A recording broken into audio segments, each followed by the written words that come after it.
मेरे प्यारे दर्शकों को आपके सबसे पसंदीदा डिबेट शो देश की बहस में दीपक चौरसिया का नमस्कार।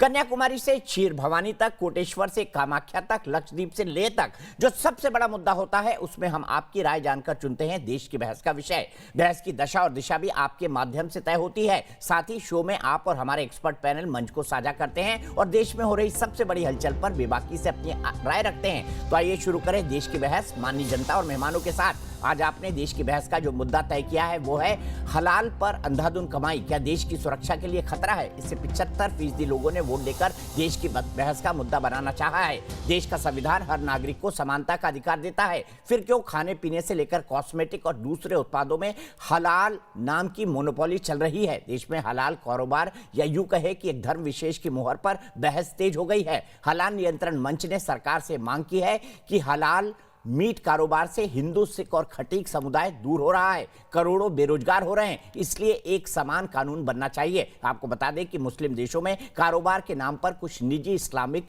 हलाल संस्थाएं सर्टिफिकेट देती है, मगर अहम सवाल यह है कि हलाल के बहाने मुस्लिम समाज के नियम सभी धर्मों पर क्या थोपा जाए। क्या यह संविधान के उसूलों के खिलाफ नहीं है? क्योंकि बड़ी संख्या में जो हिंदू हैं, जो सिख भाई हैं और खास तौर से जो दलित खटीक समुदाय के लोग हैं, ऐसे करोड़ों लोग बेरोजगार हो गए हैं क्योंकि इनके द्वारा काटा गया मीट जो परंपरागत इस धंधे से जुड़े हुए हैं वो हलाल सर्टिफिकेशन के लिए मान्य नहीं होता है। क्या राइट टू इक्वालिटी यानी आपके फंडामेंटल मौलिक अधिकार के खिलाफ नहीं है? हलाल के नाम पर कब तक देश पर थोपा जाएगा मजहब का एजेंडा? क्या है हलाल नेटवर्क का टेरर फंडिंग कनेक्शन?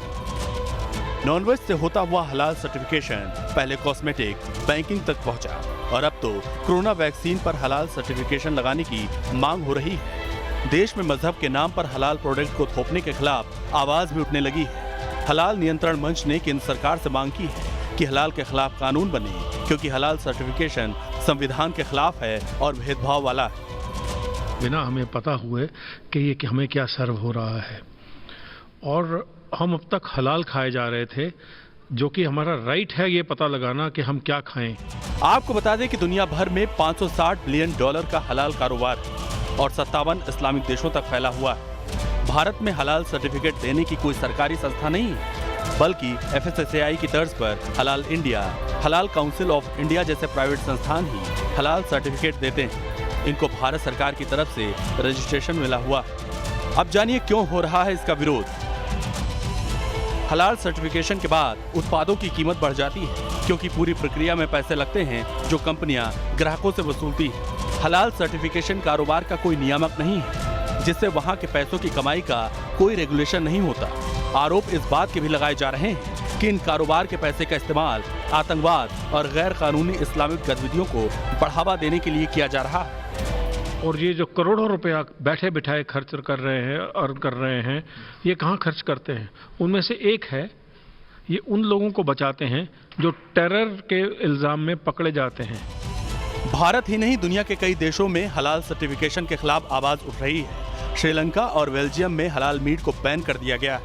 चीन में हलाल का कोई नियम कानून नहीं है। यहाँ तक कि उइगर मुसलमानों के गढ़ शिनजियांग प्रांत में भी हलाल सर्टिफिकेशन नहीं होता।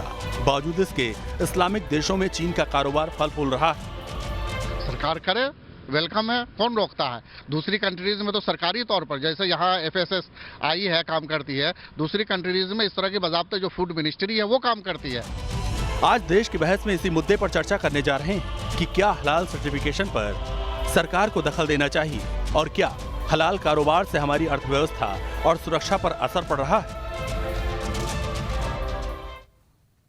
तो देश की बहस में हमारा आज का सवाल है, सुनिएगा, ध्यान से सुनिएगा, बहुत गंभीर सवाल है जिस पर आपकी राय में जरूर जानना चाहता हूं। भारत में बेचे जाने वाले उत्पादों पर हलाल सर्टिफिकेशन बैन हो। सेक्युलर देश है भाई, एक धर्म विशेष की मोहर क्यों? आप शो के दौरान हाँ या ना में अपनी राय हमारी वेबसाइट पर दे सकते हैं, हमारे मोबाइल ऐप पर दे सकते हैं, हमारे न्यूज नेशन के ट्विटर हैंडल पर जा सकते हैं, हमारे फेसबुक पेज पर भी जा सकते हैं। कार्यक्रम के बारे में अगर आपकी कोई राय है, सुझाव है या आप आप शो के अंदर शामिल होना चाहते हैं तो छोटा सा वीडियो बनाकर 9711002266 पर भेज दें। कृपया मुझे व्हाट्सएप ना करें। सीधे चलता हूं बड़े पैनल के पास जो आज डिबेट करेगा। डॉक्टर विजय सोनकर शास्त्री, भारतीय जनता पार्टी के कद्दावर नेता, भारतीय जनता पार्टी के राष्ट्रीय प्रवक्ता और इससे पहले SC/ST मोर्चे के अध्यक्ष रह चुके हैं राष्ट्रीय तौर पर, और इस मुद्दे को लगातार उठा रहे हैं क्योंकि करोड़ों दलित समाज से जुड़े हुए लोग इस व्यवसाय से दूर होते जा रहे हैं। मेरे साथ रिटायर्ड RSN सिंह साहब हैं, फॉर्मर इंटेलिजेंस ऑफिसर हैं, जाने माने सिक्योरिटी मामलों के एक्सपर्ट हैं और साथ ही साथ इंटरनल और एक्सटर्नल सिक्योरिटी के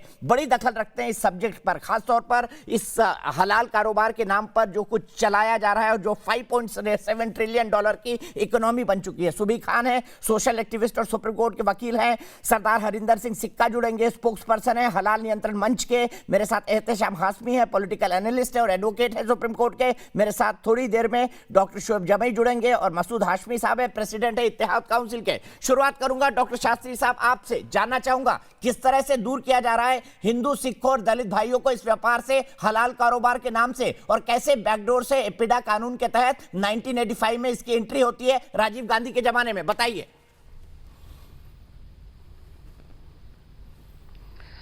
देखिए दीपक जी, ये बड़ा गंभीर मुद्दा है और एक तरह से देखा जाए तो यह एक बड़ी कॉन्स्पिरेसी भी है। ये आस्था का विषय है और ये आस्था का विषय सामान्य नहीं बल्कि प्राचीन समय से है। भारत में जो लोग भी हैं, खासतौर से हिंदू समुदाय के लोग, ये आस्था है उनकी कि उनको झटके का वो मांस का सेवन करते हैं और यही आस्था का विषय मुस्लिम समाज में भी है। वहाँ भी लोग हलाल का मांस खाते हैं।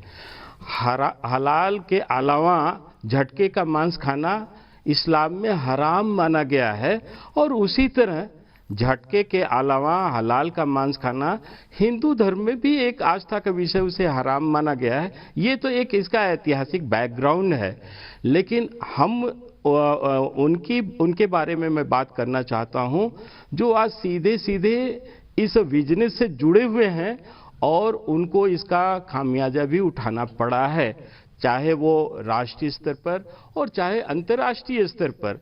अब देखिए, हलाल इकोनॉमी जो है वो वर्ल्ड मार्केट में जो 5 ट्रिलियन की है, अभी आपने बताया $5 ट्रिलियन की है, और इस 5 ट्रिलियन जो टोटल मार्केट है, इसमें सिर्फ 15% ऐसे लोग हैं जो हलाल के लिए उनको बाध्य है, वो खाना चाहते हैं, उनकी आस्था जुड़ी है। बाकी जो 85% लोगों को की चॉइस नहीं है, किंतु उन्हें मजबूरी में हलाल का मांस खाना पड़ता है। और आश्चर्य है कि हमारे देश का कानून भी कुछ इस तरह का बनाया गया था पूर्व में, जो इस बात के लिए मजबूर करता था कि आप हलाल का मांस ही उपयोग कर सकते हैं, हलाल का मांस ही आप एक्सपोर्ट कर सकते हैं। हलाल का सर्टिफिकेशन मांस व्यवसाय के लिए जरूरी भी कर दिया गया था। अभी यही दिल्ली से कुछ ही किलोमीटर दूर गाजीपुर मार्केट में, वहाँ पर जो स्लॉटर हाउसेस हैं, उन स्लॉटर हाउसेस की भी हालात बड़ी विचित्र है। वहाँ झटके का और हलाल का दोनों का प्रोविजन है, पर दोनों का ठेकेदार एक ही व्यक्ति को दिया गया और वो एक विशेष वर्ग धर्म संप्रदाय के है। तो वहाँ तो स्ट्रिक्टली इतना तक है कि वो झटके का मांस काट ही नहीं सकते, पर अगर झटके का मांस काटना उनके लिए हराम है तो उनको ठेकेदारी क्यों दी गई है, ये भी आश्चर्य का विषय है। ये सब सारी चीजें बड़ा घालमेल करके चल रही हैं और मुझे ऐसा लगता है कि इस विषय में मुझे स्मरण होता है कि मैं पार्लियामेंट में जब था तो पार्लियामेंट में भी एक मुस्लिम मेंबर ने इस बात के लिए जानकारी हासिल करने की कोशिश किया था कि क्या पार्लियामेंट में जो मांस का सप्लाई होता है, मांस का जो परोसा जाता है कैंटीन वगैरह में, क्या वो क्या हलाल होता है या झटका होता है। तो वहां से उनको उत्तर भी मिला था कि नहीं, ये हलाल का होता है। यही तो दिक्कत है ना सर, पार्लियामेंट सभी संस्थाओं में, एयरलाइंस के अंदर, हॉस्पिटल के अंदर, होटल्स के अंदर, वहां पर डॉक्टर शास्त्री यही कह रहा हूं हॉस्पिटल्स में, एयरलाइंस के अंदर, ट्रेन के अंदर, आईआरसीटीसी नहीं, में, रेलवे के अंदर, सब हाँ, जगह, एयरलाइंस बड़े में होटल्स है। के अंदर, इंटरनेशनल चेन के अंदर आपको कोई ऑप्शन नहीं दिया जाता। मसूद हाशमी साहब, मेरा सीधा सवाल है, अगर ऐसा है भी, अगर सर्टिफिकेशन है भी, तो फिर धार्मिक एजेंसियों से क्यों लिया जाए? उसके लिए भारत सरकार को कोई नियामक बनाना चाहिए। मैं 110,000 करोड़ रुपए किसी इस्लामिक संस्था पर अपनी जेब से क्यों दूं? बताइए। सबसे पहले तो मैं आदरणीय शास्त्री जी का आभार व्यक्त करता हूं कि आज शास्त्री जी ने ये बताया हमें कि हिंदू धर्म के अंदर झटके का मीट खाना चाहिए और झटके का मीट खाना आस्था का विषय है। मैं शास्त्री जी का बहुत बहुत आभारी हूं कि उन्होंने ये इशू ख़त्म कर दिया जो हमारे हिंदू भाइयों में कहा जाता है कि मांस नहीं खाना चाहिए या मांस नहीं खाते। शास्त्री जी ने हमें ज्ञान दिया कि हिंदू धर्म के अंदर झटके का मीट खाना चाहिए, तो ये बात तो फिर खत्म ही हो गई कि मीट खाना ना खाना। एक तो ये, इसके लिए मैं शास्त्री जी का आभार व्यक्त हिंदू करता धर्म हूं। में मांस भी खाया जाता है और कई ऐसे हिंदू लोग हैं बंगाल में जो मछली के साथ पूजा करते हैं। मिथिला में मछली के साथ पूजा होती है। तो कृपया सबको वेजिटेरियन करके टैग मत करिए मसूद भाई, थोड़ा तो ज्ञान भी रख लिया करिए। यहाँ पर परंपराएं हैं कि ये मांस धर्म के के साथ अंदर कई सारे हिंदू घरों में दीपक पूजा जी, होती ये है। धर्म आपको के पता अंदर नहीं है, आपको कलकत्ते पता का नहीं हिंदू मसूद भाई, धर्म थोड़ा अलग, जनरल नॉलेज बढ़ा लीजिए। यूपी का हिंदू ठीक है, धर्म ठीक है, अलग, आपने अपना पॉइंट रखा। राजस्थान का सुबी हिंदू खान को धर्म लाऊंगा। अलग। सुबी ऐसा खान, क्यों है? क्या सेक्युलर देश के अंदर चलना चाहिए नहीं, हलाल मैंने मीट? पॉइंट नहीं रखा। सेक्युलर देश के अभी अंदर तो मैंने अगर आपको आभार इस्लामिक व्यक्त देश में किया भेजना है, जरूर अभी मैंने सर्टिफिकेट अपना दीजिए। पॉइंट नहीं सेक्युलर रखा। देश में क्या होना अभी चाहिए? मैंने सुबी खान, आभार व्यक्त किया है, मेरी बात तो पूरी सुन लीजिए। आपकी बात सुनूंगा। सुबी के बाद में अरे, आप अब एहतेशाम मेरी भाई के बात पास तो सुन जाऊंगा। लीजिए। नहीं नहीं, पहले अभी तो अपना मैंने- जनरल नॉलेज अभी ठीक कर मुझे लीजिए। आज इंफॉर्मेशन, जानकारी मिलेगी, जो मुझे ज्ञान मिला। मैं कह रहा हूँ मैंने जनरल उसके नॉलेज लिए ठीक आभार कर व्यक्त लीजिए। किया है। आप अभी तो मत मैं टैग बताना करिए। चाहता हूँ इस सुबी बारे खान, में। मसूद भाई एक मिनट रुक जाइए। आपको मसूद जी, आपको जवाब भी दे दिया दीपक जी ने आपकी बात का। जब हम बोलना कि शुरू हिंदू करते हैं आप हमारी संस्कृति आवाज में, बंद कर देते हैं। आप हमारी मसूद आवाज जी बंद बात कर सुन देते लीजिए। हैं। अरे तो आप तर्क देंगे तो बोलने देंगे ना, आप रिपीट कर रहे हैं। आपकी बात का जवाब दे दिया दीपक जी ने कि हिंदू संस्कृति में शैव, शाक्त, वैष्णव बहुत तरह के मत हैं। हम लोगों में क्लैश नहीं है, वेजिटेरियंस भी है, नॉन वेजिटेरियंस भी हैं। मैं पर्सनली वेजिटेरियन को तो मैं मानती वही हूँ, तो लेकिन कह रहा आगे हूँ आके कि अभी हिंदू जो धर्म हमारा राजस्थान टॉपिक का है। अलग, उत्तर प्रदेश का अलग, बंगाल का अलग, सिक्किम अरे का धर्म और अलग, हिमाचल धर्म का और अलग अलग संस्कृति क्यों में है? फर्क होता है मेरे भाई। जब तो मैं कहता हूँ पहले तो ये यूनिफॉर्म समझ लेके लीजिए, आओ, हिंदू धर्म ताकि नहीं है, पूरे देश का हिंदू एक हो। धर्म नहीं है, हिंदू संस्कृति है, हिंदू एक राष्ट्रीय पहचान है, एक नेशनल आइडेंटिटी है। अब आगे आइए हलाल इकोनॉमी पे, जिस पे डिबेट है। बात सुन लीजिए। पहले तो इसी बात पर डिस्कशन कर लो। मुसलमानों में कितने हैं? दीपक जी प्लीज इनकी आवाज कम करवाइए। मसूद जी प्लीज, सुबह खान की आवाज, सुबह डिस्कशन को शुरू करेंगे, फिर सिक्का साहब और आरएसएस सिंह साहब। मसूद भाई सुन लीजिए, हमेशा आप लोग क्यों दीपक जी मैं बहुत भरे रहते टेक्निकल हैं? पॉइंट्स सुन लीजिए बोलने सुबह वाली की हूँ, बात। प्लीज इनकी आवाज कम करवा दीजिए। मैं टेक्निकल पॉइंट्स बोलने वाली हूँ, प्लीज इनकी आवाज कम करवा दीजिए। मैं चाहती हूँ कि हमारे आप कहीं देशवासियों आवाज के बंद पास करा ये मैसेज दीजिए, जाए। चूंकि आप तो सत्ता में हैं। आप लोग तो, आप तो चाहे जिसकी आवाज बंद कर दोगे। अच्छा चलिए ठीक है, चलिए मसूद भाई बात सुन लीजिए। आवाज बंद नहीं हो रही है, लेकिन बीच में मत टोकिएगा, बीच में मत टोकिएगा। आप ही क्यों ऐसा बात बोल सिक्का साहब कनेक्टेड, एक बार बता दीजिए मुझे। सुबह जल्दी बोलिए, छोड़ दीजिए काउंटर आर्गुमेंट में मत फंसिए। सिर्फ सुबह की आवाज, फिर सिक्का साहब। करार हूं। दीपक जी देखिए, हमारे देश के कानून के हिसाब से हलाल सर्टिफिकेशन की कोई लीगल रिक्वायरमेंट नहीं है, सिर्फ FSSAI के अप्रूवल से हो जाता है। लेकिन फिर भी बहुत सारी हलाल सर्टिफिकेशन कंपनीज हमारे देश में ऑपरेट कर रही हैं। अब मैं इन कंपनीज के बारे में कुछ बताती हूँ। आप अगर इनकी वेबसाइट्स खोल कर देखें तो उनकी जो भी रिक्वायरमेंट्स हैं, जो भी प्री रिक्विजिट्स हैं, उनसे साफ पता चलता है कि एक धार्मिक व्यवस्था है, एक धार्मिक है और धार्मिक एक प्रोसेस है। तो मेरा पहला सवाल ये है कि हमारे देश के बहुसंख्यकों को जो उस पंथ को बिलोंग नहीं करते, उनको किसी दूसरे पंथ का रिलीजियस टैक्स देने के लिए मजबूर क्यों किया जाए। मेरा दूसरा सवाल है कि उन्हीं वेबसाइट्स पे ये भी मेंशनिंग है कि ये हलाल सर्टिफिकेशन कंपनीज जो भी कमाई करेंगी उसका 1% वो चैरिटी देंगी। अब वो चैरिटी वो कैसी संस्थाओं को जानती हैं? कई जगह ये पूरा प्रॉपर रिपोर्ट्स हैं, कई विदेशी कंट्रीज में, फॉरेन कंट्रीज में ये रिपोर्ट्स आई हैं कि इन हलाल सर्टिफिकेशन कंपनीज के लिंक्स कई बार कट्टरवादी और आतंकवादी संगठनों से भी निकले हैं। तो ऐसा तो नहीं है कि कहीं हम अपनी डेथ ही फंड कर रहे हैं। कभी हमारे देश में कोई आतंकी हमला हो जाता है और हम लोग यही ढूंढते रह जाते हैं कि इनकी फंडिंग किसने करी है और कोई लिंक नहीं मिल पाता। तो कहीं ऐसा तो नहीं है कि हमारी ही कमाई से हम अपनी मौत को फंड कर रहे हैं। दूसरा मेरा सवाल कि ये जो पूरा एक बिजनेस ऑपरेशन, एक पैरेलल इकोनॉमी आपने खड़ी की हुई है, अगर ये सेक्युलर देश है, आप जगह जगह समानता के अधिकार की बात करने लगते हैं, आप सेक्युलरिज्म अपने लिए डिफेंस की तरह इस्तेमाल करते हैं, तो आपको पैरेलल लेजिस्लेचर चाहिए, आपको कानून भी अपना अलग चाहिए पंथ के आधार पर, आपको पैरेलल एजुकेशन चाहिए पंथ के आधार पर, आपको पैरेलल जुडिशरी चाहिए पंथ के आधार पर, पैरेलल इकोनॉमी चाहिए। इनफैक्ट एग्जीक्यूटिव में भी आप लोग जो है कम्युनल इलेक्टोरेट को प्रमोट करते हैं, तो या तो सेक्युलरिज्म चला लीजिए या शरिया चला लीजिए। ठीक है, सीधे इसी सवाल को लेकर एहतेशाम जी, फिर सिक्का साहब के पास जाऊंगा। एहतेशाम जी बताइए, सेक्युलर देश में हलाल सर्टिफिकेशन क्यों? ये राइट टू इक्वलिटी के फंडामेंटल राइट के खिलाफ नहीं है। क्यों हिंदू समाज का आदमी मीट का व्यवसाय नहीं कर सकता अगर हलाल के नियमों को माना जाए तो? एहतेशाम जी, क्यों हलाल सर्टिफिकेशन एक सेक्युलर देश में, और क्यों एक पैरेलल इकोनॉमी खड़ी की जाए? देखिए दीपक भाई साहब, मैं आपको सबसे पहले तो ये बताना चाहता हूं कि आपके जितने भी पैनलिस्ट हैं वो हलाल इकोनॉमी पे डिबेट कर रहे हैं, लेकिन इनमें से किसी ने भी शायद इकोनॉमी क्या होती है, इकोनॉमिक्स की डेफिनेशन क्या है, ये पढ़ी नहीं है।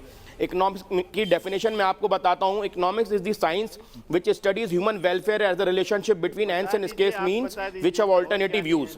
और हलाल मीट को आप इस्लामिक रिलीजन से अटैच करके देख रहे हैं, लेकिन आपको हलाल मीट का कॉन्सेप्ट, एक मिनट मेरी बात सुन लीजिए, आप बहुत लर्नड हैं, आप बहुत पढ़ी लिखी हैं, लेकिन आप एक बार इकोनॉमिक्स पढ़ के आइए और मेडिकल साइंस पढ़िए। आप पढ़ी लिखी हैं, इस बात को मैं डाउट नहीं कर रहा हूँ। एक मिनट, जा रहा हूँ, सिक्का जी जुड़े हुए जा रहा हूँ। एहतेशाम जी, इकोनॉमिक की डेफिनेशन नहीं है जो आप बता रहे हैं, इकोनॉमिक की डेफिनेशन नहीं है। हलाल इकोनॉमी पे आ जाइए। सेक्युलर देश में हलाल सर्टिफिकेशन क्यों? क्योंकि सेक्युलर तो आपके लिए ढाल है ना।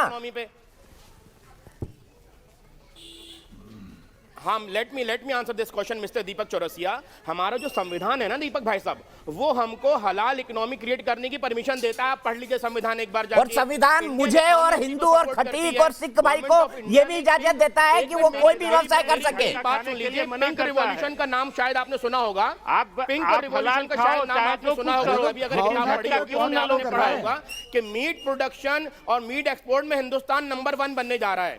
और हलाल मीट को मेडिकल साइंस WHO सारे अप्रूव कर चुके हैं कि मेडिकली वो सबसे फिट प्रोसेस है किसी एनिमल को स्लॉटर करने का। मुझे सर्टिफिकेशन क्यों हो सेक्युलर देश में ये बताइए। ठीक है, आपने अपना आर्गुमेंट रखा, सिक्का जी मुझे ये बताइए क्यों थोपा जा रहा है ये। और दूसरा मुझे बताइए क्या ये हमारे फंडामेंटल राइट की राइट टू इक्वलिटी और राइट टू अर्न के खिलाफ नहीं है? सिक्का साहब, अम्बेडकर का संविधान नहीं, दीपक चौरसिया का संविधान चलेगा। ऐसे जी के हमारा जो कॉन्स्टिट्यूशन है उसमें जो आर्टिकल 15 है और दूसरे आर्टिकल्स हैं जो साथ में जुड़े हैं 28 एंड 24, वो हमें प्रिविलेज देते हैं, अथॉरिटी देते हैं, फ्रीडम देते हैं कि हम जो खाना चाहें वही खाएं। जो प्रॉब्लम है वो बहुत सिंपल है कि ये हलाल मीट हमें is being served on the sly. एक बहुत तरीके से अपनाया गया पैरेलल इकोनॉमी है। मैं जिन्होंने बोला था कि हिंदू एक अलग है, एक दूसरा अलग है, ये तीसरा अलग है, ये चौथा कोई दूसरे वर्ग का है, मैं उनसे ये पूछना चाहूंगा या उनको बताना चाहूंगा, मुसलमानों में कितने वर्ग हैं? सुन्नीज एक तरफ देखते हैं, शियाज एक तरफ देखते हैं, अहमदीज और दूसरे तीसरे एक तरफ देखते हैं। मैं हलाल के ऊपर वापस में आता हूं आपके पास में। जो आप हलाल की बात करते हैं कि हलाल सबसे उत्तम है, आप तो हलाल ब्रॉथल चला रहे हैं, आप तो हलाल नाइट क्लब चला रहे हैं, हलाल बैंकिंग शुरू होने जा रही है, हलाल कॉस्मेटिक के ऊपर आ रहे हैं, आप किसी तरीके से शरिया लॉ ला रहे हैं। आपने अपेडा के ऊपर में फोर्स किया है हिंदू कंपनीज को, जैसे डाबर, हल्दीराम, ये श्री रविशंकर, बाबा रामदेव, ये आपको वेजिटेरियन प्रोडक्ट पर टैक्स दे रहे हैं 20,500 रुपए पर प्रोडक्ट पर ईयर। किस बात के लिए? क्यों फोर्स किया गया है हमें? और आप बोलते हैं कि जी मीट एक्सपोर्ट में हम अव्वल है और नंबर 1 है। क्या हलाल सर्टिफिकेट जरूरी है उन कंपनीज के लिए जो कि चाइना, रशिया में, कनाडा में, यूएस में और ऑस्ट्रेलिया में है? कोई टैक्स नहीं देता है, कोई हलाल सर्टिफिकेट नहीं देता है। Show me the face and I will show you the rule. ये कांग्रेस के द्वारा बनाया गई एक चाल थी जिससे कि हिंदुओं को, सिखों को एक तरफ से कॉर्नर करके शरीयत लॉ लगाया जाए और शरीयत लॉ के कवर में लाया जाए। मुझे आपसे कोई आपत्ति नहीं है, आप क्या खाएं, लेकिन मेरे लिए हलाल हराम है। प्लीज समझिए, आप लोगों के लिए झटका हराम है। तो उसी तरह से मेरे लिए हलाल हराम है। आपने मुझे क्या किया है, सारे 5 स्टार होटल्स, आप किसी होटल में चले जाइए 5 स्टार, उसमें सिर्फ हलाल सर्व होता है, लेकिन वो कहीं दिखाते नहीं है। किसी रेस्टोरेंट ढाबे में चले जाइए, सिर्फ हलाल सर्व करते हैं, लिखते नहीं है। क्योंकि ये चाल है आप लोगों की, डिफेंस फोर्सेस में, ट्रेन में, एयरलाइंस में, एयर इंडिया में आप जाएं तो आपको सिर्फ हलाल सर्व करते हैं, लेकिन बताते नहीं हैं। ठीक है सिक्का साहब, मैं इसी पॉइंट को लेकर सिंह साहब पे जाऊंगा। सिंह साहब, आपको पता है 26/11 की जब इन्वेस्टिगेशन हुई तो तहव्वुर राणा, जो खुद एक बूचड़ खाना चलाता था, जिसने 26/11 को फाइनेंस किया था, उसका सीधा कनेक्शन, इस हलाल इकोनॉमिक्स का सीधा कनेक्शन 26/11 से मिला, जर्मन बेकरी ब्लास्ट से मिला, जयपुर ब्लास्ट से मिला, दिल्ली ब्लास्ट से मिला। क्या हो रहा है इस हलाल के नाम पर, और क्यों दे रहे हैं 110,000 करोड़ का टैक्स हिंदुस्तानी कंपनियां इन हलाल, इन मजहबी संस्थाओं को? मुझे बताइए, इसका कोई लॉजिक है एक सेक्युलर देश में? नहीं, आपने बिल्कुल सही कहा कि 26/11 की जब तहकीकात हुई तो डेविड हेडली और तसव्वुर राना के इंटरोगेशन के बाद ये खुलासा हुआ कि इसमें हलाल इंडस्ट्री का एक बहुत बड़ा हाथ था। तो जब आप जो अभी सरदार साहब ने मेरे से पहले कहा, उन्होंने कहा कि ये केवल एक मीट से ही जुड़ा हुआ एक मामला नहीं है, ये पूरा देखिए हलाल क्या है, मतलब क्या जायज़ है, और हराम है क्या नाजायज़ है। तो हलाल में इन्होंने बहुत सही कहा कि हलाल हॉस्पिटल्स हैं, हलाल मेडिसिन है। अभी पूरे आप देखिए पाकिस्तान के कई इलाकों में लोग पोलियो नहीं ले रहे हैं, वो कहते हैं कि भैया ये हराम है, ठीक है ना, ये हलाल सर्टिफिकेशन नहीं है। अभी देखिएगा जब ये कोविड का ये आएगा ना, तो ये हमारे सब कॉन्टिनेंट में, हमारे हिंदुस्तान में कन्वर्टेड जो मुसलमान हैं वो भी कहेंगे कि ये हराम है। अभी भी अब बातें शुरू हो गई हैं। हलाल सौंदर्य प्रोडक्ट्स हैं, हलाल ड्रेस है, हलाल सोच में जिहाद, पहनावे में जिहाद, खाने में जिहाद। तो ये बताओ कि, और यही चीज़ उम्मा के साथ भी जुड़ा हुआ है। हलाल इंडस्ट्री क्या है, एक पूरे उम्मा को ये वो कर रही है ना। अब ये हिंदुस्तानी है पहले कि ये उम्मा का हिस्सा है, पहले तो ये पूछ लीजिए। फिर इसी से वो शरीयत का भी वो लागू होता है। और जाहिर सी बात है जब इस तरह की आप इंडस्ट्री करेंगे तो एक पैरेलल इकोनॉमी चलेगी। और दूसरी बात, मैं ये नहीं जानता कि देखो कुरान में लिखा हुआ है जो भी है, लेकिन ये सब कॉन्टिनेंट है साहब, ये सब कॉन्टिनेंट है। अरब के बाप दादा हिंदू नहीं थे, तुम्हारे बाप दादा हिंदू थे, इसलिए यहाँ पे जो चीज़ उधर लागू है, नहीं तो you are inviting for trouble, I am telling you. अगर आप और सुनिए, हलाल मीट इज बैंड चाइना के कई हिस्सों में हलाल मीट, ये उसके खिलाफ कुछ नहीं बोलेंगे वहाँ पे, क्योंकि उनको मालूम है इनको ठीक करके कैसे रखना है। उसके बारे में ये भी नहीं बोलेंगे, वो भी नहीं बोलेंगे, पाकिस्तान में भी नहीं बोलेगा कोई, ये हलाल इंडस्ट्री वाला नहीं बोलेगा।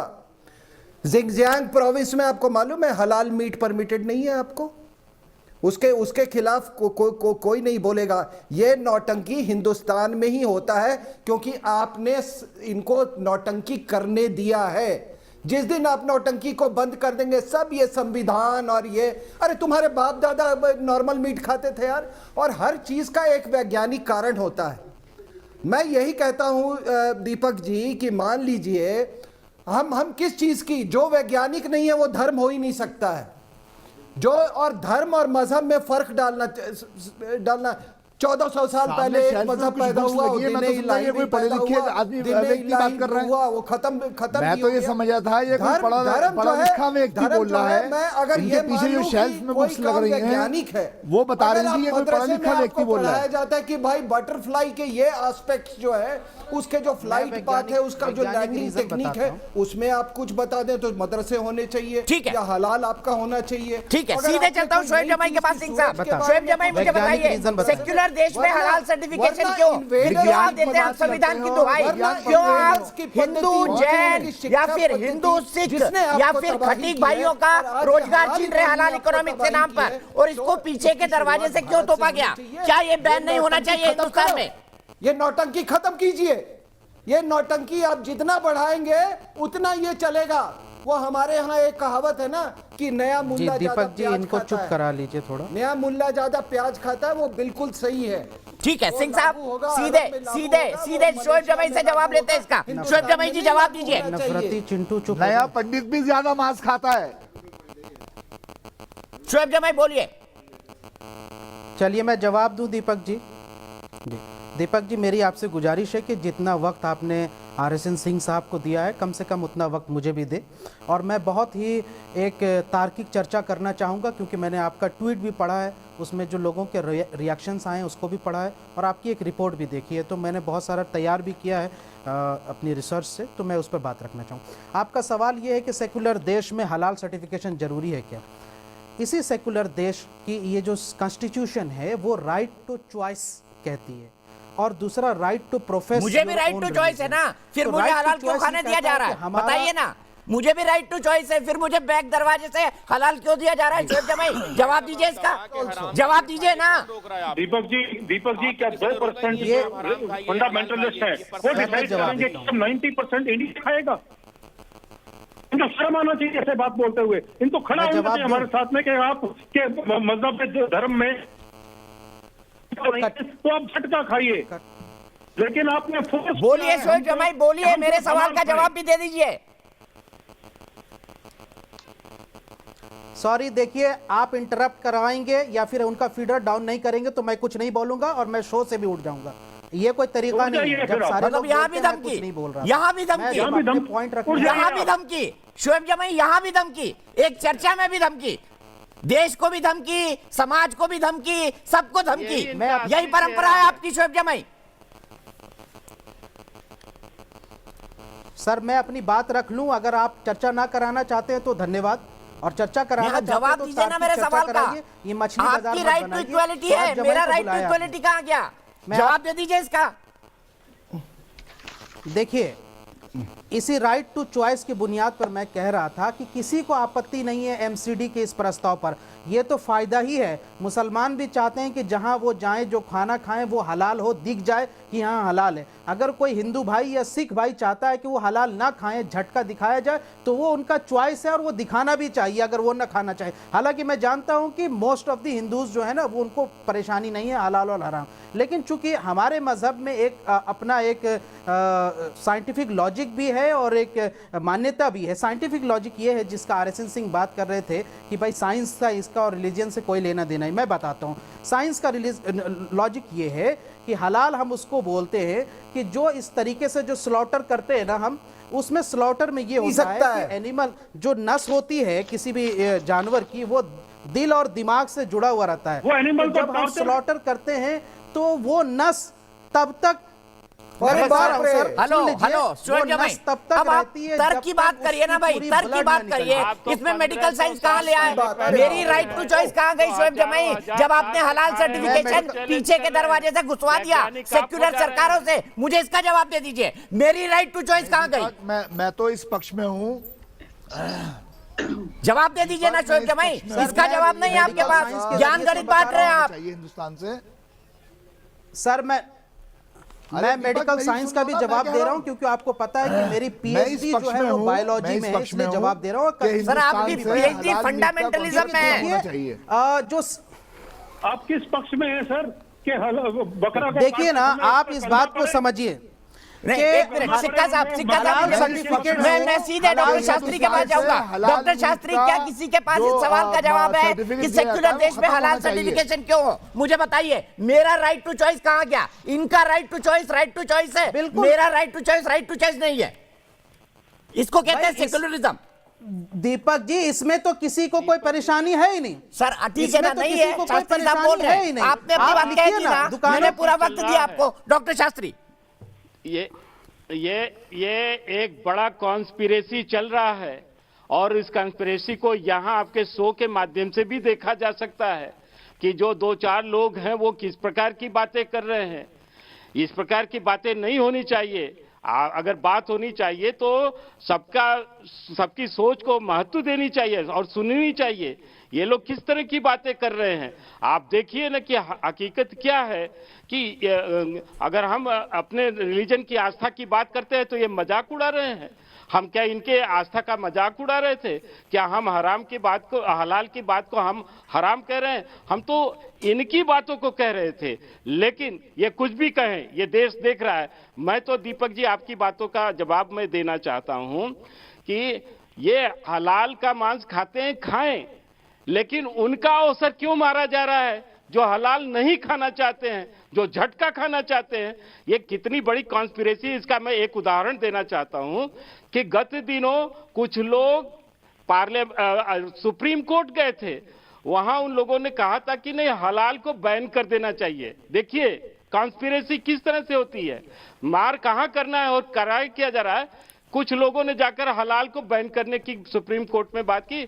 सुप्रीम कोर्ट ने 1 मिनट में रिजेक्ट करके हटा दिया कि किसी की चॉइस को कैसे हम रोक सकते हैं। लेकिन ये एक कॉन्स्पिरेसी थी। हकीकत तो ये था कि वो हलाल बेच रहे हैं, बेचें, खा रहे हैं, खाएं, लेकिन झटके का भी मिलना चाहिए, उनका भी अवसर नहीं मरना चाहिए। जो झटका खाना चाहते हैं वो भी खाएं। जहां देखिए दीपक जी, मैं तो स्वयं खटीक समाज से हूं। मैं खटीक समाज का एक अरे भाई, यहाँ से नेता हूं। मुसलमान किसी रेस्टोरेंट में खाना जाता है तो वो सोचता है कि सुनो तो मोस्ट ऑफ द टाइम तो ये समझता है कि वो झटका ही होगा। एक कॉमन सी बात है, परसेप्शन है कि ये झटका होगा। कैसे झटका हलाल सर्टिफाइड लिखा रहता है वहीं पर खाना पसंद करता है। जबरदस्ती उसको खिला रहे हो, उसको खिला रहे हो जबरदस्ती। झटका ही होता है इस देश में जबरदस्ती। अगर ठीक है, मैं सबको रोकूंगा, मैं सबको रोकूंगा, मैं आपके एग्जांपल पर आऊंगा, शास्त्री जी मैं आपके एग्जांपल पर आऊंगा। जो इस देश में झटका का मांस खिलाया जा रहा है। और सच्चाई ये है दीपक जी कि इस देश में हलाल का मांस खाने के लिए कॉन्स्पिरेसी रची जा रही है लगातार, और ये राष्ट्रीय और अंतर्राष्ट्रीय स्तर पर पहुंच गई है। इसलिए ये कुछ भी खाना चाहते हैं खाएं, ये गोबर खाना चाहते हैं खाएं, लेकिन खासतौर से जो हिंदू समाज के लोग हैं, हिंदू धर्म के लोग हैं, हिंदू आस्था के लोग हैं, उनको झटके से महरूम नहीं किया जाए। उनको भी झटका परोसा जाए। मेरे पहले दर्शक डॉक्टर शास्त्री, 1 मिनट, मेरे पहले दर्शक ज्ञानेंद्र प्रकाश गाजियाबाद से। ज्ञानेंद्र प्रकाश जी क्या कहेंगे इस पूरी डिबेट के बारे में आप? देखिए, जब ये एक पैरेलल इकोनॉमी की और पैरेलल सामाजिक व्यवस्था जो क्रिएट की जा रही है और उसमें एक धर्म विशेष का नाम लिया जा रहा है कि हमारे यहाँ शरीयत में ऐसा होता है, शरीयत में, तो फिर जब इनके यहाँ अगर इनको शरीयत के ही सारे कानून मानने हैं तो फिर जब चोरी की सजा या खून की सजा जो शरीयत में है उसको क्यों नहीं मानते? उसमें क्यों ये चीजें मानने लग जाते हैं कि जो कानून के अनुसार मानने लग जाते हैं उन चीजों को, तो उसमें शरीयत क्यों नहीं शामिल करते हैं? ये संविधान का इस्तेमाल अपने प्रोटेक्शन के लिए करते हैं, ये भी इनकी एक स्ट्रैटेजी है। मैं सीधे चलता हूं यहाँ से मसूद जी के पास। मसूद जी बताइए क्या कहना चाहते हैं? क्या आपको नहीं लगता कि राइट टू इक्वालिटी और राइट टू चॉइस दोनों का हलाल इकोनॉमी को घुसा के आप हनन कर रहे हैं? नहीं, मैं तो आपका दीपक चौरसिया का धन्यवाद करना चाहता हूं कि न्यूज नेशन ने बड़ी मेहनत करके एक ऐसा टॉपिक निकाला है आज, चूंकि सब जानते हैं कि हमारे प्रधानमंत्री जी भी क्या कोशिश कर रहे हैं, हमारे सिख भाइयों और मुसलमान भाइयों को लड़ाने की कोशिश कर रहे हैं, और दुनिया जानती है ये कि हमारे इकोनॉमिक्स पे बात कर रहे हैं मसूद भाई, ये क्या बात कर रहे हैं? फिर मैं आपको रोकता हूँ, आपके पेट में दर्द होता है, कोई तो एक तर्क की बात कर दिया करो। और झटके की वकालत करने के लिए आपने सिख भाई को बिठाया ताकि मुसलमान और सिख जो करीब आ रहे हैं हिंदुस्तान में, ले आओ करीब भाई, और करीब ले आओ, मिल लो सिक्का साहब से गले मिल लो, सिक्का साहब से गले मिल लो, मैं सिक्का साहब का एड्रेस भेज दूंगा, वो भी आपसे गले मिलेंगे। मसूद भाई मैं भी आपसे गले मिलूंगा, पर कोई तर्क की बात कर लो। सिक्का साहब मुझे बताइए, आपके हिसाब से आज तक कितने ऐसे लोगों का रोजगार गया जो गैर इस्लामिक है? मुझे बताइए, इसका भी फिगर बताइए देश के अंदर खासतौर पर। लेकिन मुसलमान अगर हलाल खाता है 4 करोड़ से ज्यादा खटीक सिख और हिंदू। मसूद भाई कोई तर्क की बात करा करो आप जानबूझ के ऐसा विषय ठीक है। सिक्का साहब की आवाज प्लीज लाओ ताकि मैं मेरी सुन लीजिए मसूद भाई, थोड़ा सा प्लीज सुन लीजिए। किसानों की लड़ाई कमजोर हो गई भाई हलाल इकोनॉमिक्स पर चर्चा से। गजब का तर्क लाते हैं मसूद भाई, आप गजब का तर्क लाते हैं। किसानों की लड़ाई भी घुसा दी इसमें, और कुछ घुसा दो इसमें और कुछ घुसा दो, कुछ और घुसा दो। सिक्का साहब बोलिए, आप सिर्फ आपकी आवाज। दीपक जी, मैं पहले आपसे इनसे पूछना चाहता हूँ, ये बोलते हैं हलाल, हलाल मीट और हलाल नॉन मीट। हलाल पापड़ कैसे हो गया? सीमेंट और ब्रिक्स, ईंटें, बदरी, ये हलाल कैसे हो गई? ओके, दूसरी बात बताइए मुझे, हलाल के ब्रॉथल्स चल रहे हैं, आपको शर्म नहीं आती है? हलाल की ब्लैक मार्केटिंग हो रही है नाम के नाम पर, हलाल के नाम पर नाइट क्लब चल रहे हैं। गूगल पे देखिए जरा, आप उस पर टैक्स ले रहे हैं। हलाल की बैंकिंग शुरू होने वाली है। मेरा दूसरा प्रश्न है आपसे, एक मिनट, अब मैं आपके इसी सवाल को आगे ले जाता हूं। शोएब जमाई, हलाल ब्रोथल यानी हलाल वैश्यालय बहुत चल रहे हैं इंटरनेट पे, आपने देखे होंगे, ये कितना इस्लामिक है ये भी बता दीजिए। सिंह साहब, पंजाब के किसान बहुत परेशान है। मसूद भाई, किसानों के किसी उत्सव में जाइए जहां पर किसानों पर डिस्कशन हो रहा है। मैं आज किसानों पर डिस्कशन नहीं कर रहा हूं। शोएब जमाई जवाब देंगे, फिर एहतेशाम भाई। ये गलत जगह आ गया है जी। दीपक जी, सर ये हलाल वैश्यालय ये कितने इस्लामिक है ये भी बता दीजिए मुझे। मैं बताऊंगा, पहले एक बात का जवाब दे दूं जो आपने चर्चा उठाई अनएम्प्लॉयमेंट की। बहुत अच्छी बात है, आप बेरोजगारी पे चर्चा कर रहे हैं, लेकिन आप एक विशेष धर्म की भी बात कर रहे हैं। मैं ये कहता हूं कि आप अपने धर्म की बात करें तो आप सेक्युलर, मैं अपने धर्म की बात करूं तो मैं कम्युनल। गजब तर्क है शोएब जमाई। आप अपने धर्म की बात करें तो आप सेक्युलर, मैं अपने धर्म के लोगों की बेरोजगारी की बात करूं तो मैं कम्युनल। गजब सर्टिफिकेशन है। आप भी एक सर्टिफिकेशन की एजेंसी खोल लीजिए। बिल्कुल मैं बात, सर आप, मैं तो सबकी बात कर रहा हूं। मैं कह रहा हूं सीएमआई की सर्वे कह रही है कि 12 करोड़ जॉब जो है वो इनफॉर्मल और बेरोजगारी पे चले गए। आप बेरोजगारी पे चले गए। 35 लाख अरे मैं ये पूछ रहा हूं आपसे, हलाल ब्रोथल, हलाल वैश्यालय कितने इस्लामिक है? शोएब जमाई जवाब दीजिए। हलाल ब्रोथल, हलाल इस्लाम वैश्यालय कितने इस्लामिक है? जवाब दीजिए ना। 35 लाख जॉब जो है नवंबर 2020 में 50 लाख। साहब कहां खुला है जरा इनको ये भी बता दीजिए। बेरोजगारी कहां खुला है, कहां मिलता है इनको ये भी बता दीजिए। 6.5 से लेकर 9.5। मैं पूछना चाहता हूं जो मैं आया वो बोल दिया। अरे मुसलमान तो इस तरह से नहीं है। जो लोग इंटरनेट पे पॉर्न मूवीज देखते होंगे, सुनिए, जो लोग इंटरनेट पे पॉर्न मूवीज देखते होंगे उनको ये जानकारी होगी, लेकिन हमें ऐसी कोई जानकारी नहीं। हाँ, हलाल बैंकिंग है, और हलाल बैंकिंग इसलिए है कि सूद खाना मना है हमारे यहाँ। हम सूद नहीं खाते हैं। सूद के चक्कर में किसान कर्जों में रहता है और आत्महत्या करता है। सूद के चक्कर में गरीब और गरीब हो जाता है। सूद हमारे यहाँ हराम है। शोएब जमाई आपका बैंक अकाउंट है क्या? शोएब जमाई आपका बैंक अकाउंट है क्या? बताइए, आपका बैंक अकाउंट है? हमारा बैंक अकाउंट जल्दी बोलिए, कहां है आपका बैंक अकाउंट? जल्दी बोलिए, यहां से जल्दी बोलिए, कहां है बैंक अकाउंट? कहां से तनख्वाह आती है जामिया मिलिया इस्लामी की? तो नहीं, अभी स्टेट बैंक ऑफ इंडिया को बंद करके हलाल बैंक ऑफ इंडिया कर देना चाहिए। नहीं, बताइए ना कहां पर है आपका बैंक अकाउंट? बिल्कुल हलाल। कौन से बैंक में बैंक अकाउंट? इसलिए अभी कितने बड़े इस्लामिक नेता है बोल हो जाएंगे आप। कौन से बैंक में अकाउंट बताइए, कौन से बैंक में अकाउंट है? मैं बता रहा हूं, जिस भी, वो सबको पता है जामिया मिलिया इस्लामिया वालों की सैलरी किस बैंक में आती है, वो सबको पता है। फिर तो आप तो हराम काम कर रहे हैं। पहली तुरंत आपको इस्लाम से निकाल देना चाहिए। सुबी खान, ये देखिए, नॉन हलाल बैंकिंग को इस्तेमाल कर रहे हैं, गैर इस्लामिक हो गए, इनको इस्लाम से बाहर किया जाए तुरंत। कैसे हराम कर जी भाई, ये हमारे ऊपर है। अरे सूद देने वाले बैंकों में आप खाता खोल रहे हैं, सूद देने वाले बैंकों में खाता खोल रहे हैं। शर्म से डूब मरना चाहिए। आप कैसे इस्लामिक हो गए? सुबी खान जवाब दीजिए। जितने इंटरेस्ट, जी सुनिए, शोएब भाई, जितना इंटरेस्ट आता है हम उसको सदका निकाल देते हैं। जितना इंटरेस्ट आता है किसको देते हैं? लश्कर तैयबा को, लश्कर तैयबा को देते हैं कि जैशे मोहम्मद को? सुन लीजिए, लश्कर तैयबा को देते हैं कि जैशे मोहम्मद को? सुबई खान बोलिए आप। जी जी, दीपक जी, शोएब भाई ने भी बोला मुसलमान के लिए नौकरियां सूद खाना हराम है और गरीब इंसानों को देते हैं। करिए वो मालेगांव शोएब भाई बात पैसे नहीं देते आप लोगों की तरह। सुनिए, मुझे पता है वो गरीब आदमी आपके लिए लश्कर तैयबा वाले हैं। सुबह आप बोलिए, छोड़ दीजिए उनको। जी जी, दीपक जी देखिए, एक अभी पॉइंट आ रहा था बेरोजगारी वाला करना हमको बड़ा अच्छा आता है। अरे ऐसे नहीं, मैं ऐसे डिबेट नहीं कर पाऊंगी। सुन लीजिए, अभी खुल गया इनका हलाल हराम का सुन लीजिए। नेक्सस। बैंक में अकाउंट खोल के बैठे हैं बिना हलाल बैंकिंग हुए, और इनको हलाल का मीट चाहिए। सुबी खान बोलिए। जी दीपक जी देखिए, अभी एक पॉइंट आया बेरोजगारी वाला, बहुत अहम पॉइंट है, मैं उसको बोलना चाहती हूँ।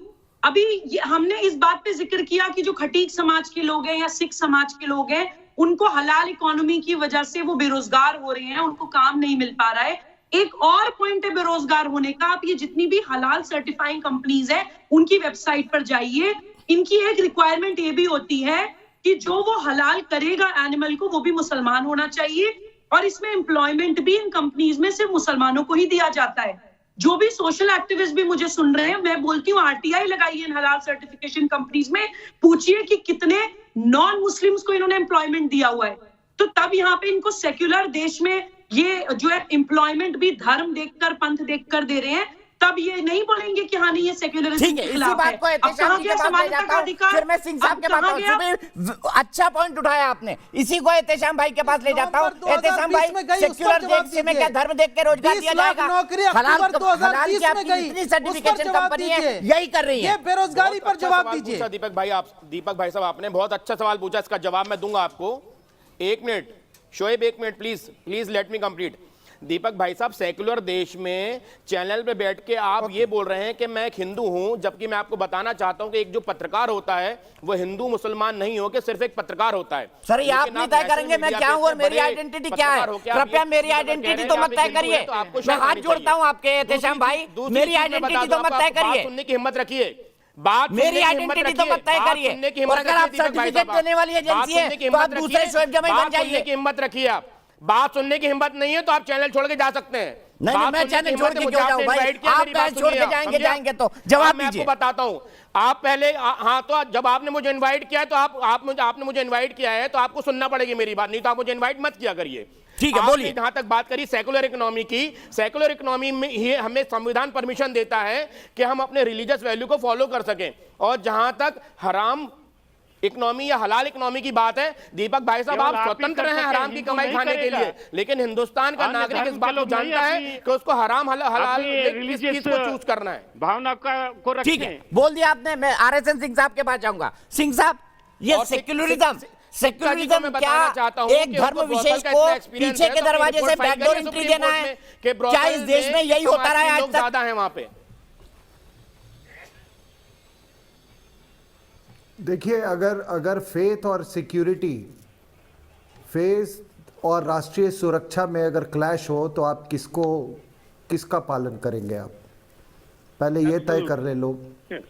दूसरी बात, ये जो राष्ट्रीय सुरक्षा को कमज़ोर करना चाहते हैं और ये जो इन्होंने कहा कि सिख और मुसलमान भाई भाई, जो अभी आप ये नारे जो लगा रहे हैं, तो मुझे मालूम है कि जहांगीर कितना बड़ा मित्र था गुरु अर्जन देव का, और औरंगजेब कितना बड़ा मित्र था यही तो गुरु तेग बहादुर का, आप और वजीर खान कितना बड़ा वजीर खान कितना बड़ा मित्र था गुरु गोविंद सिंह का। तो ये बातें ना, ये गंदी बातें, अगर देश को तोड़ने की बातें की ना तो तोड़ दूंगा, बता रहा हूं। कभी सुनो, अगर देश को तोड़ने की बात की और ये कॉम्पैक्ट बनाने की बात की ना तो तोड़ दूंगा। इस पे कोई ये मत रखना। अगर दोबारा तुमने ऐसे देश को कमजोर करने की बात की तो तोड़ दूंगा, ठीक है? ये सुन लो ठीक से, पहली बात। दूसरी बात, अरे हलाल में क्या लिखा है? हलाल भी नहीं है, तुम सिर्फ जुबान से बोल सकते हो। तुम जैसे कायर लोगों की वजह से तो आज देश अपने छात्र के साथ उसमें चला गया। बताऊं ना, तुम जैसे कायर लोगों की वजह से आज हमारा देश के ऊपर खतरा मंडरा रहा है। तुम जैसे अरबी आती है तुम्हें? अरबी लोग कभी अरबी आती है तुमको? तुम जैसे कायर अरबी आती है? अगर अरबी नहीं आती है तो कृपया हर चीज में अपने फेथ का हवाला मत दो। वो कहीं रेगिस्तान में, वो लिखी गई थी या नहीं भी लिखी गई थी, ठीक है ना? तो उसका हवाला मत दो। सांस्कृतिक रूप से तुम हिंदुस्तानी हो, और जो भी सांस्कृतिक रूप से हिंदुस्तान की संस्कृति को नहीं मानता है उस पर संविधान नहीं लागू होता है।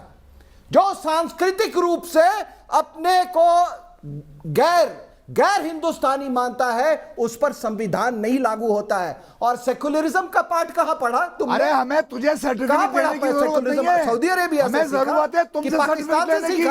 तुम लोग किससे सीखा कि मुगल तुम्हारे बाप थे? तुमने भारत छोड़ो नारे के विरुद्ध काम किया। तुमने अंग्रेजों की बुराई की। तुम उन लोगों की नाजायज औलाद हो तुम लोग। सुनो किससे सीखा? किससे सेकुलरिज्म का पाठ सीखा? ये बताओ ना। तुम्हारे वो पूर्वज से लेना है हमें। अरे ये बताओ ना यार, कब कन्वर्ट किया था? कितने पैसे के लिए कन्वर्ट किया था? कायर हो कायर कि कब कन्वर्ट किया था? तो उस समय सेकुलरिज्म का पाठ तुमको पढ़ाया गया था। आज तुम हिंदुस्तान को सेकुलरिज्म का पाठ पढ़ा रहे हो। तुम जैसे और मुस्लिम सिख का भाई बहन गद्दार हो, गद्दार। तुम ही लोग जो निकाह हलाला कर दो, बताया है पूरे हिंदुस्तान को, बताओ कि निकाह हलाला में क्या होता है। तुमने भी इंडस्ट्री चला रखी है क्या निकाह हलाला की? अरे हिंदुस्तान को बताया नहीं गया। ट्रिपल तलाक के बारे में बताया गया, लेकिन निकाह हलाला के बारे में बताया नहीं गया। क्या निकाह हलाला अभी खत्म हुआ है? वो भी हलाल है भाई। बात सुनो, कई ठीक है मसूद भाई, शब्दों पे ध्यान दीजिए थोड़ा। अमिताभ गुर्जर मेरे दर्शक दिल्ली से जुड़ रहे हैं, 1 मिनट के लिए सिंह साहब, 1 मिनट के लिए आपको रोकूंगा। अमिताभ गुर्जर मेरे दर्शक दिल्ली से जुड़ रहे हैं। अमिताभ, क्या कहेंगे इस बहस पर? सर नमस्कार, पहले तो मैं आपका और आपके चैनल का धन्यवाद करना चाहता हूँ। जय हिंद जय भारत। सर इस बहस के ऊपर मैं यही कहना चाहता हूँ कि बैन होनी चाहिए, क्योंकि हलाल एक धर्म विशेष के लिए बढ़ाया जाए कारोबार है, ना कि ये किसी समाज सेवा है। ये तो धर्म के लिए बढ़ाया जाए, बहुत ज्यादा बढ़ाया जा रहा है कारोबार है। तो मुस्लिम धर्म को छोड़कर अन्य धर्म हलाल खाना पसंद नहीं करते, उसके बाद भी हलाल कारोबार बहुत तेजी से आगे बढ़ रहा है। ठीक है, मेरा ये कहना नहीं है कि मुस्लिमों की फेथ को किसी भी तरह से प्रभावित किया जाए। अगर हलाल है तो फिर झटके का भी इंतजाम क्यों ना हो। सवाल यहां पर ये खड़ा हो रहा है और अमिताभ भी वही सवाल उठा रहे हैं। सीधे सिक्का साहब के बाद चलता हूं, एक और दर्शक को जोड़िए, मैं एक और राय लेना चाहता हूं। सिक्का साहब, मैं आपसे जानना चाहता हूं, कितने लोग बेरोजगार हुए इस इकोनॉमी के चलते 1984 के बाद आज तक? तो देखिए, 4 खतीब और सिख और हिंदू हैं जो कि इस व्यवसाय से जुड़े थे। आज उनके पास में कोई जॉब नहीं है। ये लोग घबरा रहे हैं, डर रहे हैं ये बताने के लिए, इसका जवाब देने के लिए कि हलाल ब्रॉथल्स हैं, वैश्यालय हैं, नाइट क्लब्स हैं। लेकिन ये खाली देख लें, जो टैक्स भरते हैं बाकायदा इन सबको, उनका पूरा गूगल पे रिकॉर्ड है। फिर दूसरा, जब कनाडा और यूएस ने जब इनको बैन किया था तो उसका एक रीजन दिया था कि वो हमास को पैसा जाता है इनकी कमाई का।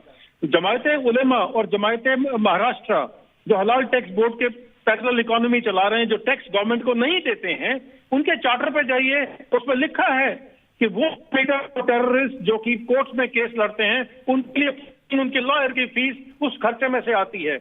मैं तीसरे पॉइंट पर आता हूं जो कि बहुत बड़ी है। पाकिस्तान के सबसे बड़े प्रवक्ता ने बोला था कि मुसलमान देश आज तक एक पेन पॉइंट की, बॉल पॉइंट की निब नहीं बना सके, तो वो हलाल वैक्सीन बनाने की बात करते हैं। आप जुड़ के काम चलिए। सिर्फ 2% हैं आप में जो कि फंडामेंटलिस्ट हैं, जिहादी टाइप हैं।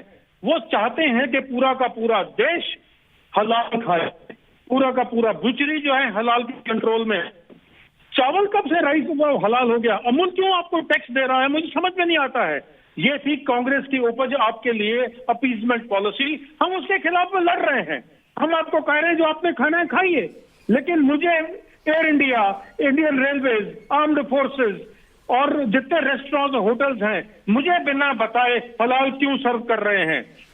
आप मुझे एक भी ढाबा दिखा दीजिए, एक भी होटल दिखा दीजिए, ओबराय से लेके ताज मान सिंह तक जो भी दिखते हैं आपको, ताजमहल होटल, सब हलाल सर्व कर रहे हैं। बिकॉज आपने गाजीपुर और दूसरी जगह में जितनी झटका मंडियां हैं वो बंद करा दी हैं। ये कांग्रेस का कंट्रीब्यूशन है मेरे देश को, और मैं इसको बड़ी जोर से इसलिए बोल रहा हूं क्योंकि बहुत देर तक रिसर्च किया इस पर। 110,000 करोड़ रुपए की इकोनॉमी को आपने कब्जे में रखा हुआ है। 110,000 करोड़ का टैक्स, 110,000 करोड़ का टैक्स आखिरकार इस्लामिक संस्थाओं को क्यों जाए जो ओपनली पैसा देती हैं आतंकवादियों का केस लड़ने के लिए ऑन रिकॉर्ड? इसी बात पर अगले दर्शक से बात करेंगे। ब्रेक के लिए रुक रहा हूं, ब्रेक के बाद आऊंगा, बहस को और आगे बढ़ाऊंगा, सवाल उठाऊंगा। ठीक है, जिसको हलाल खाना हो खाए, लेकिन क्या सेक्युलर देश में एक ऐसी इकोनॉमी चले जिसके कारण बहुसंख्यकों का रोजगार ही छिन जाए? ब्रेक के बाद